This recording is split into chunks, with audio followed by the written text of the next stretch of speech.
Hi guys, it's Andy from Man City Fan TV, and here again with Ray.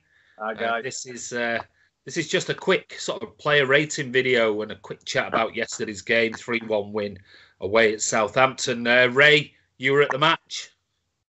Yeah, it was a good game overall. I mean, we had that 10 or 15 minute spell where we kind of, once they'd scored, we kind of wobbled again. I think that's just a combination of lacking a little bit of confidence at times. But we've done that, I think, a number of times this season. Yeah. And emboldens other teams. You know, out of nothing, they score a goal and they feel, once again, like Leicester when I was there, they feel like they can get something out of the game. And our players kind of, I'm not sure if it's right to say they question what they're doing, because we were in pretty much in decent control again throughout most of the game, but giving teams a chance to get back in the game when realistically, I mean, if with the blue tinted specs on, we could have been 2 or 3 up before they scored. We had some good chances, and I think Pep's referred to that in the past as well. We're not putting our chances away. We've said it many times. We're not clinical enough. We're having 7 or 8 chances and scoring. We might score 3 or 4 goals, but it's the chances you miss, especially the ones you miss before you get 2 or 3 up. That's the worrying thing for me. We're giving teams a chance to get back into games that, in reality, they should be dead and buried in. But overall, hey, we can't knock it. I had a great time. I went down with one of the supporters clubs. Early start, we were there before. Got back home at 10 o'clock last night.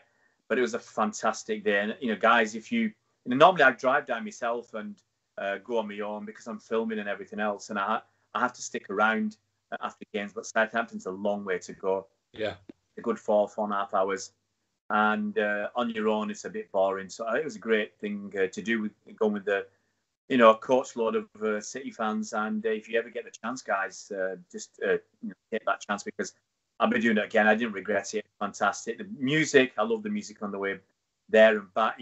Songs from my era, from the 80s, 70s, and a lot of the songs that someone was asking me on YouTube last night, what's the music in the background? And actually, one of the playlists is the songs that City fans sing for the players. So there was Spandau Ballet and Gold in there, and then the Fernandinho song. So the actual, and you got the fans on the bus singing along, and it's the first time I've done it with that many people, and it was tremendous fun. And, it's quite cheap considering as well what you would spend, certainly going from Manchester, driving down in your car, parking, and petrol and everything else. It's actually really reasonable. To be honest, I paid 36 quid for my travel, which was fantastic, really. Yeah. You have a toilet on the bus as well, so if you don't want to stop at the services, you don't have to. And you're right. I mean, when I'm parking, I think parking at Leicester was 16 quid or something. Yeah. The ground. I can't remember what Southampton was. Last time I went to Southampton last year, I was staying overnight, so I was at the hotel and I walked in. But yeah, especially the southern grounds, you're paying so much for parking. Yeah. And the coach, literally, at these grounds like Leicester and Southampton, it parks right outside the ground. So you've got a 2-minute walk from getting out of the ground to your coach, which is actually one of the reasons I've not been in the past, because everybody scarpers pretty quickly, and hard to get to see many fans afterwards. But this time, as I said to you, the last video we did, I'm knackered after driving so much over Christmas. It's great to go down with these guys, and big thank you to the Supporters Club from north of Manchester for going down and making it such a memorable day. Brilliant. So there you go, guys. If you're always, if you need a lift, go and contact these supporter clubs and see whether there's any possibility of tickets or certainly a lift down to certainly the away games that are quite far away. So moving on to yesterday then, the team, when it was announced, we had Edison, Danilo, Kompany, Laporte, Zinchenko. We have Fernandinho back with Bernardo Silva and David Silva ahead of him. And then we had Mahrez in for Sane. We had Sterling on the left and Aguero up front. What were your thoughts on the initial team selection? It's pretty much, apart from the odd decision, the best team we could put out. And we had no other option at left back with Zinchenko. Danilo deserved another opportunity, and I think he took it at right back. Walker needed that rest. And when he did come on later on in the game, you felt, even having the rest of 80 minutes was good for him because he looked sharper and more formal.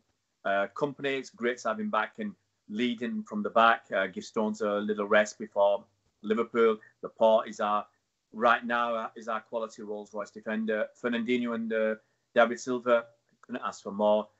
I think they really helped Bernardo to shine. I think when those two guys haven't been there, Bernardo's been asked to step up, and sadly, he's not made that step up. But when they're there, when David Silva's there, when Fernandinho's there, Bernardo, he has that freedom, he has that chance to shine, and I think he takes it. He's a much, much better player.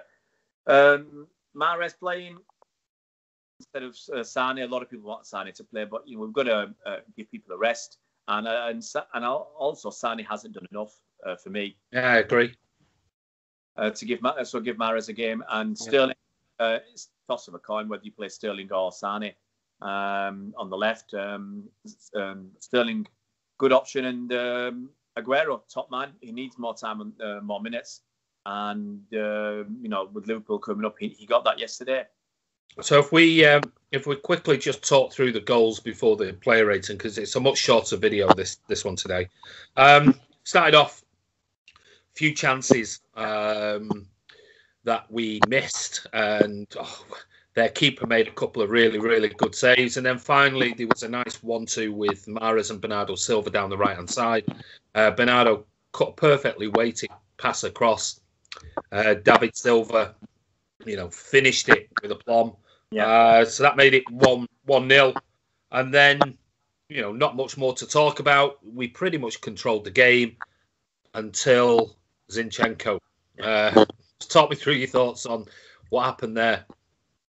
Well, when he took too many touches, whether he wasn't warned of what was behind him, but he just, like, from where we were, it just looked like he just turned into the player who was coming to press him. He did. I think he'd already had 2 touches. So looking back at it, I watched on the way home on YouTube and watched the goal again.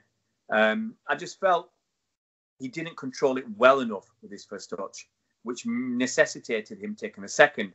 And that's when the Southampton player pounced. So I think if he controlled it better on his first touch, he'd have been in a better position to have turned just that second earlier before the player. And it also may be that no one gave him a shout. We don't know. If I was watching as a defender what was going on, and he'd taken that second touch, and you could see the Southampton player coming in, you've got to give him a shout and tell him that there's a man on. And he probably knew there's a man knocking about somewhere, but maybe that shout would have concentrated his mind, and he wouldn't have turned around and got dispossessed. But he's not. That's not his position. You could argue, but at that stage, was he playing left back or was he playing midfield? He'd moved inside, so maybe that he actually was dispossessed in the proper position for him. He's not a left back. We know that. I mean, he was caught out again for what we thought at the time was a decent penalty shot for them. Now, I think we've said many times if that had been more Salah Anfield, it'd have been given. Without a doubt. So Zinchenko got lucky a couple of times as well. You could see after the goal, he had his head in his hands and he was rubbing his face. He was in like shock and disbelief at what he'd done. But then you listen to Pep Guardiola's post-match presser, and he turned around and said he gave Zinchenko man of the match. I'm not sure whether he was man of the match, but he said his reaction to the mistake, and he knew straight away what he'd done. He just dawdled on the ball that little bit too long, or wasn't decisive enough to make a quick pass back to another defender.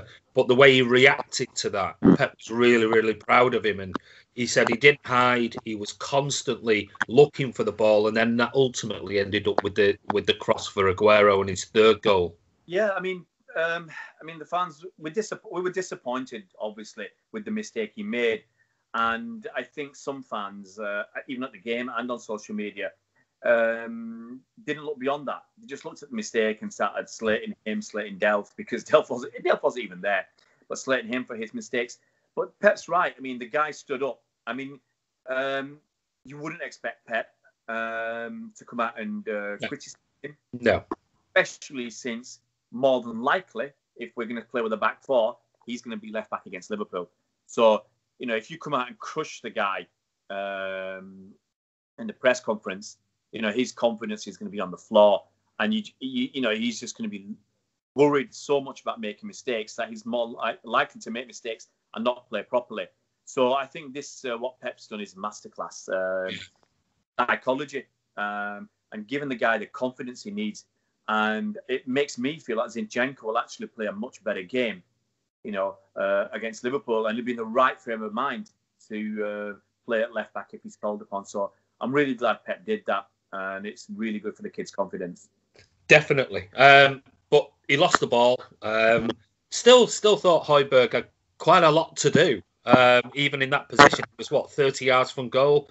And then somehow sort of faint one way, came inside and hit like a very quick shot between company.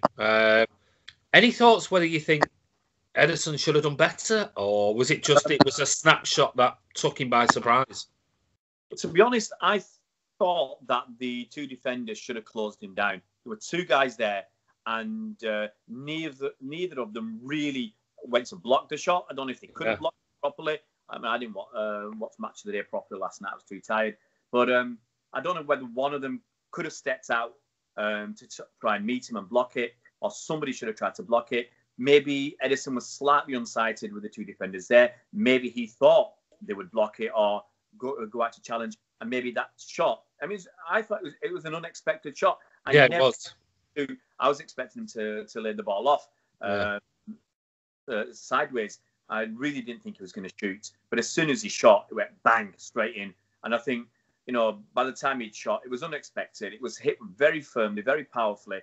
And without watching it again and again to see whether Ederson was flat-footed, unsighted, slow, or whatever the reason was, I'll turn around and say it was a good shot, powerful shot, and maybe he deserved the goal.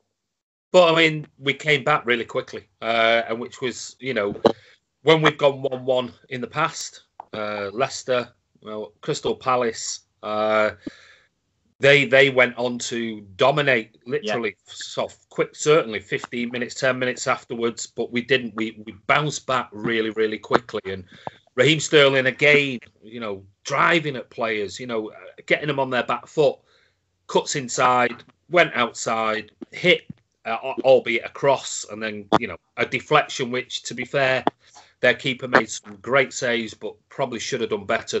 Made it 2-1, and then very quickly we had Zinchenko, who played a lovely ball into Sergio, who just got in between the two centre backs, and finished with a nice header. Which again, some people were saying the keeper might have done better, but at 3-1 at that point, then it looked pretty comfortable for the rest of the game. Really, it was like few players sort of took the foot off the gas, and it was saving themselves for Thursday. What were your thoughts on it? Well, in the crowd, we were asking for that fourth goal.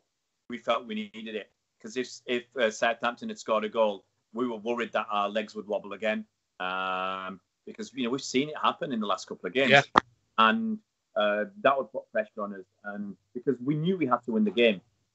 If the team comes back 2-3, anything can happen at that moment. Yeah. So we were almost begging for that fourth goal. We had enough chances. Raheem had a great shot that hit the keeper in the head, went over. Yeah, I know. Sergio hit the bar. Mahrez had a great one-on-one with the keeper, and he hit it straight at the keeper, which, I'll be very honest, was extremely disappointing. Plus the one where he went inside on the edge of the area, and it was a free shot, and he put it 5 yards wide. We had enough chances. There was that penalty shot for Raheem. From where we were sitting, I've not seen it again because they don't tend to show a lot of replays of City opportunities, and like the elbow on Bernardo.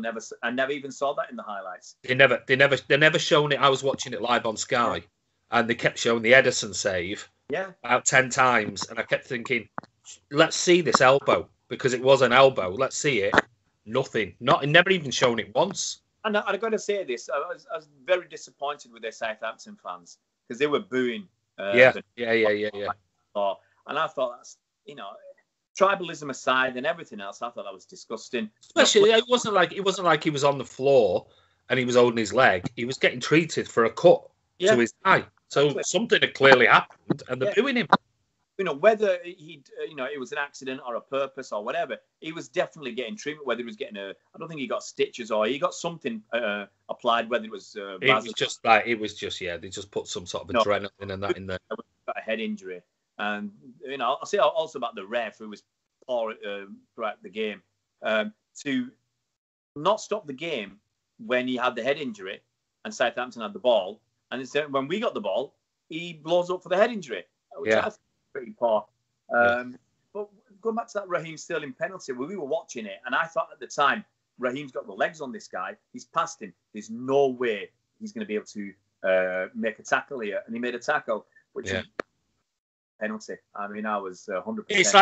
It's like the Ward-Prowse one. You've seen him given, and you sometimes don't see him given. Like you said, if that would have been on Salah at Anfield, without a shadow of a doubt, it would have been a penalty. Both of them would have been penalties. I think fans, all we want is consistency. And that's the problem.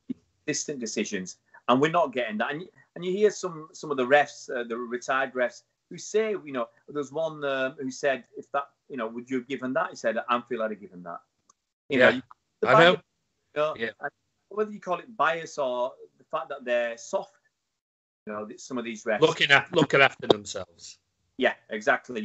You give a penalty like that against Liverpool at Anfield, you'll be getting some naughty language used against you, if not by those lovely Liverpool fans.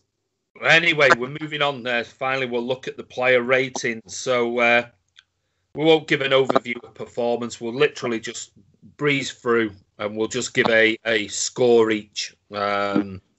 And then I'll just finish with one last question to you. So, starting off with Edison, marks out of 10. I'll give him an 8. I was thinking 8. He made a great save with his one-handed save. And I think he did well overall, commanded his box, and some of those drag backs and the passes and the calmness and everything else. We were panicking a bit. But I was panicking. When it comes off, we were loving it. And we have to remember that when it does come off and we're loving it, but there's going to be a point where it doesn't come off. We can't just slag him off and slate him. We're going to cheer him for 1 week and not the next. I think 8 was deserved because, that one save was magical. Okay, well, I gave him a 7. Danilo, I was quite pleased with Danilo. When I wasn't focused on too much on what he was doing. But I felt he gave us a lot down the right, a lot more than Kyle Walker's been doing. Yeah, I agree. Most of the time, he was back where he should have been. I think there was one that I do remember where he was caught out of position, where he went past him. And he's done that a couple of times now in the last couple of games. But he's coming back. But overall, I think he had a good game. I'll give him a 7.5 because, it's his second game back. And I think he put in a pretty decent shift. Well, he gets a 7 from me. Vinny Company back. What were your thoughts on Vinny? Vinny was lucky to stay on the pitch, in my opinion. First half, it was a yellow card tackle. Second half, another yellow card tackle. Yeah. So putting them aside, I'll give Vinny a 7 because I think he had a good game. Pretty decent. You can't complain about the defence, really, in all honesty. So I'll give him a 7. I'm just a bit worried that he still puts those dodgy tackles in, which, in this day and age, could get you red carded straight away. Easily. I gave him a 6.5, only because I agree with you. I think he was lucky to stay on the pitch. I was just had my hand. I was just thinking, oh my God, what are you doing? And the way he looked up at the ref, I think it was only because who he was and the captain, and he's normally not a dirty player. Yeah, he got away with it one yesterday, so he got a 6.5 from me. Laporte, I can't criticise him. I don't think he did anything majorly wrong. I'll give him a 7. Another decent performance. I don't think he had to make any fantastic last-ditch tackles. It was just his normal, decent self. Another good performance. Yeah, got 7 from me. It was interesting prior to yesterday's game. he'd overtaken Jorginho as the person in the Premier League player in the Premier League with the most passes was 1,634. Wow. So I don't know how many from yesterday and how many Jorginho got, but I'd be surprised if he's still not top of the passing charts in the Premier League. So yeah, 7 from me. Zinchenko's a hard one to mark. Obviously, you've got to mark him down for that loss of the ball, which led to a goal. It's one of those, if you lost the ball and it didn't lead to a goal, you wouldn't have docked him that many points. You know, you might have docked him half a mark.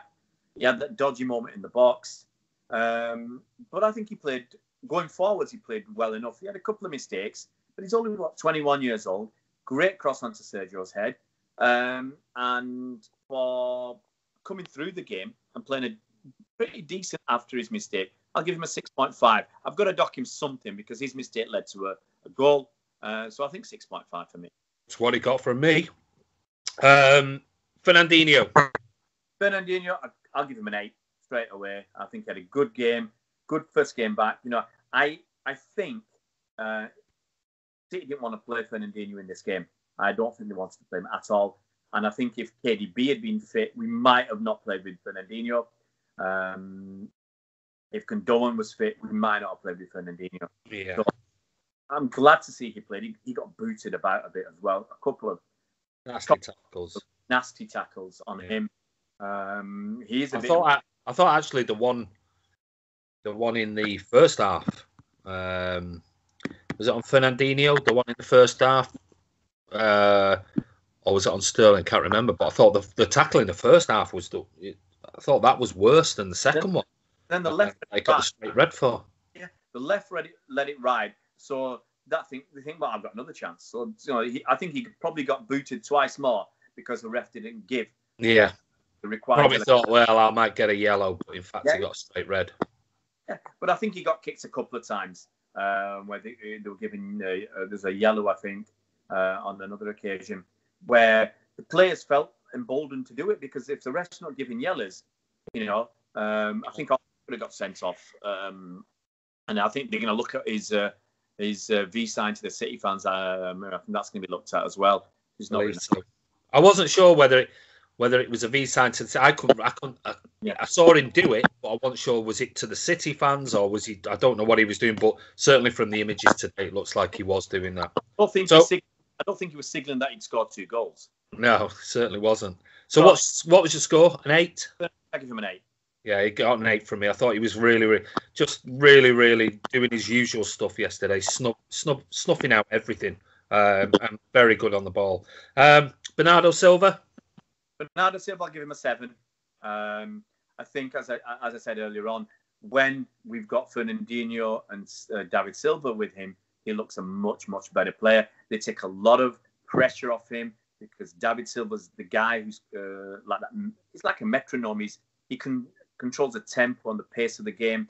He gets the ball, he holds it, controls it, takes people out of the game just by shimmying here and there. Great passing, and that takes the pressure off Bernardo. And the opposition are after David Silva and Fernandinho. Those are the guys they're looking for. So he can kind of slip under the radar a little bit from the opposition's point of view. When they're not playing, he's the guy they look at, and I think they can subdue him. So I think 7. I think overall, nice touches. Nice crossing to David Silva for the first goal.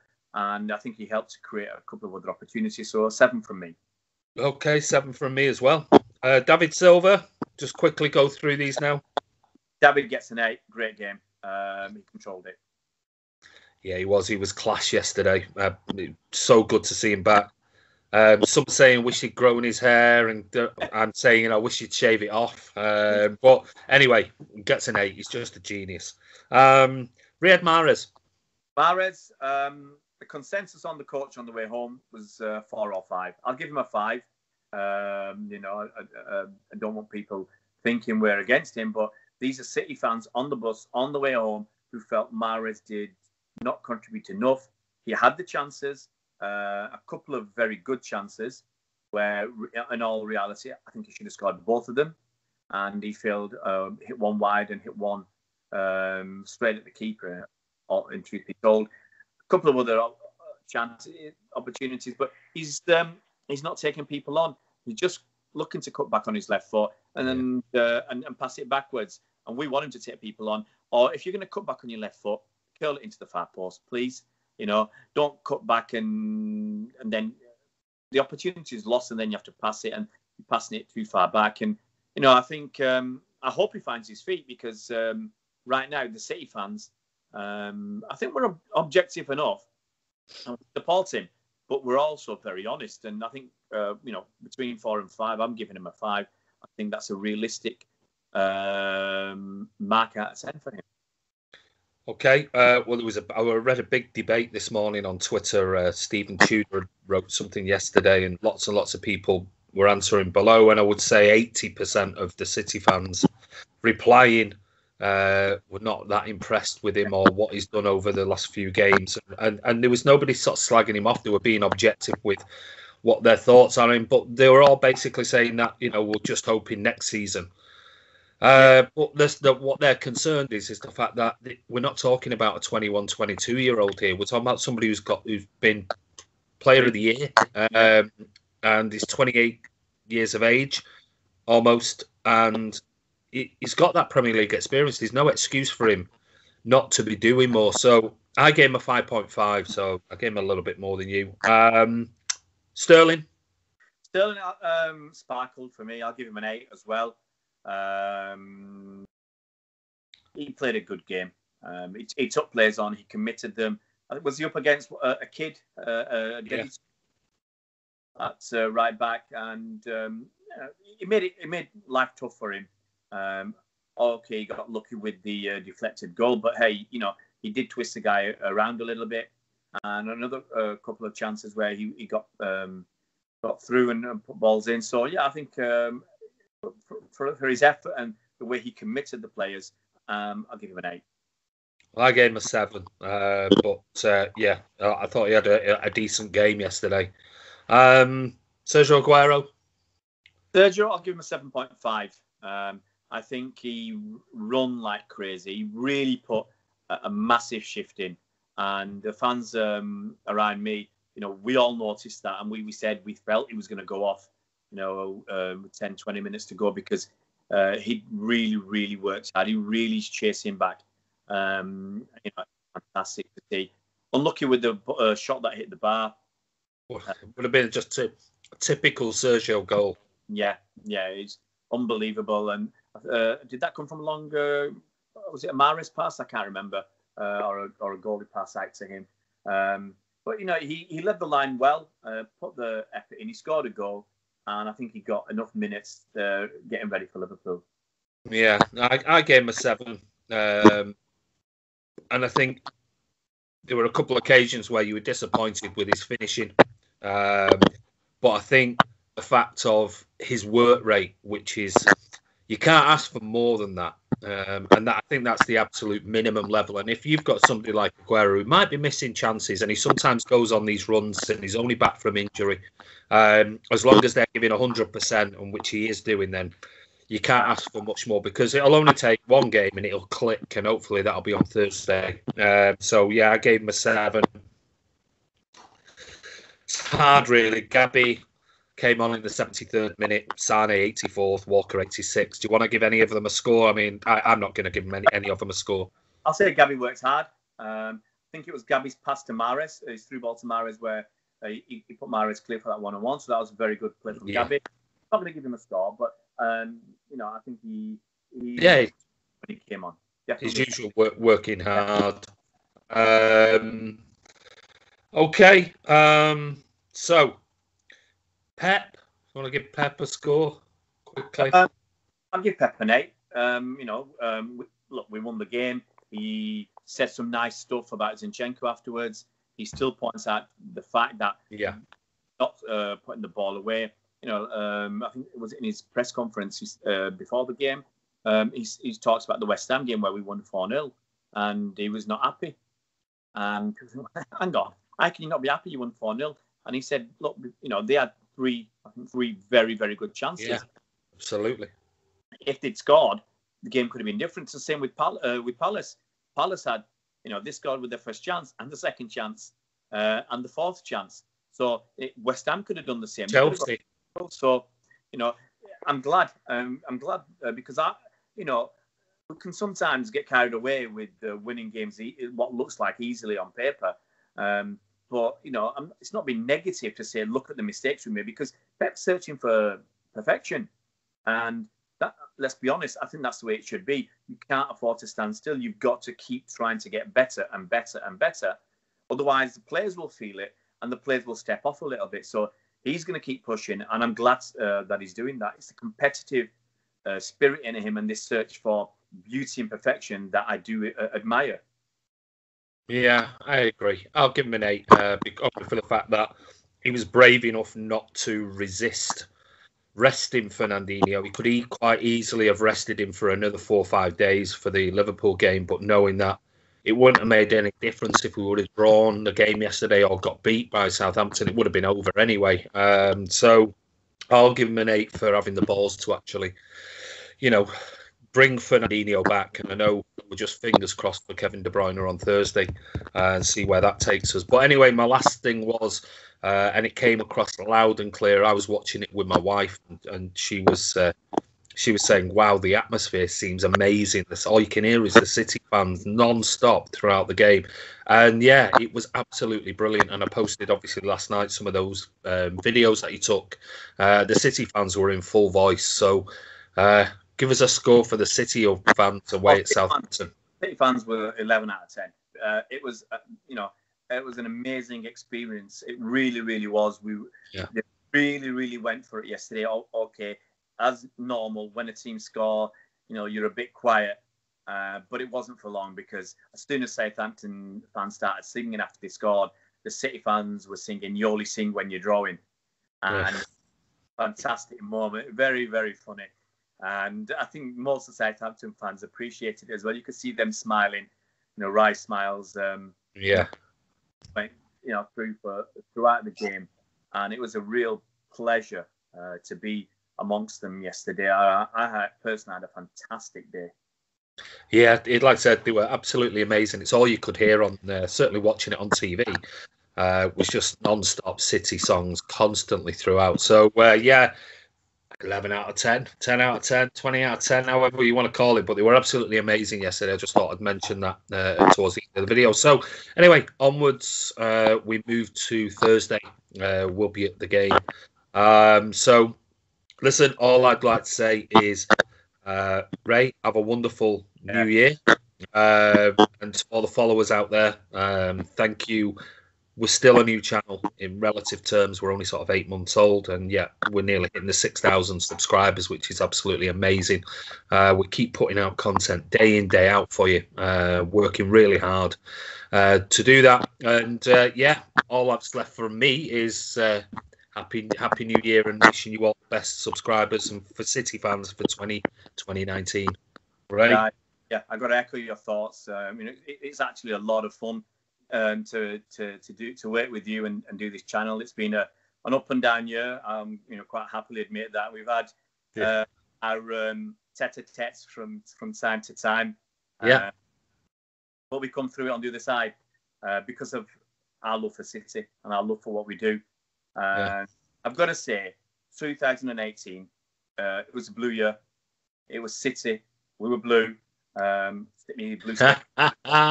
I got these today, and it was blue.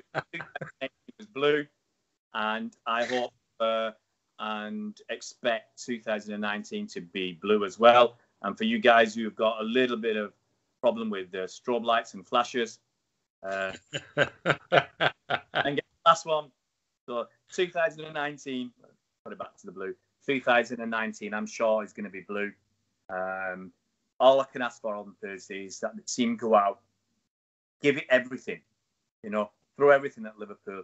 If we come up short, I'll say fair enough. If Liverpool win the league, they'll have deserved it, just like pretty much everybody deserves to win the league whenever they've won it, So that's it. Just go out, have a good game on Thursday, and we'll see how it drops. But whatever, win, lose or draw, we'll still be supporting City forevermore. Well said, Ray. Listen, guys, this is Andy from Man City Fan TV. We're Ray from Man City Fan TV. Happy New Year, and have a wonderful 2019. And we'll see you on Thursday at the Liverpool game. See you around, guys.